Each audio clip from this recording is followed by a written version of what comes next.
سب سے پہلے عاشق کو جو کام کرنا چاہیے وہ یہ ہے کہ عاشق کا جس کے ساتھ عشق ہوئی ہے تو اس کے حصول کرنے کے لیے بہت سے کوشش کرنا چاہیے، اور کوشش کا طریقہ یہ ہے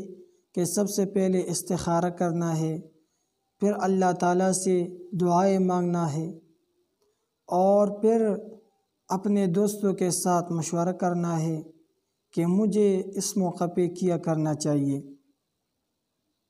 یہ کام جب ہو جائے تو اس کے بعد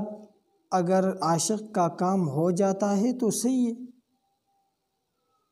اور اگر عاشق کا کام نہیں ہو جاتا ہے تو اس کو چھوڑ دینا چاہیے۔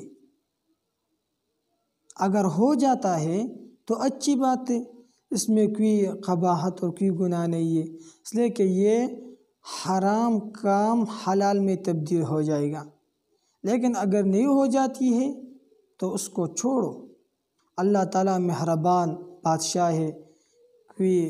کسی دوسری طرف سے عاشق کو رفیق حیات دیں گے اور محبت خود بخود ختم ہو جائے گی۔ البتہ جو لوگ یہ کہتے ہیں کہ ہمارا سچا محبت فلاں کے ساتھ یہ محبت ختم نہیں ہو جاتی ہے، یہ جھوٹ بولتے ہیں۔ محبت خواہ ختم ہو جاتی ہے، لیکن طریقہ یہ ہے کہ اس کے ساتھ کوئی رابطہ وغیرہ نہیں کرنا چاہیے فون پہ بھی، اور اس کی تصورات اور خیالات اپنے دماغ اور دل میں نہیں لانا چاہیے، اور سارے تعلقات کو ختم کرے تو یہ محبت خود بخود ختم ہو جائے گی۔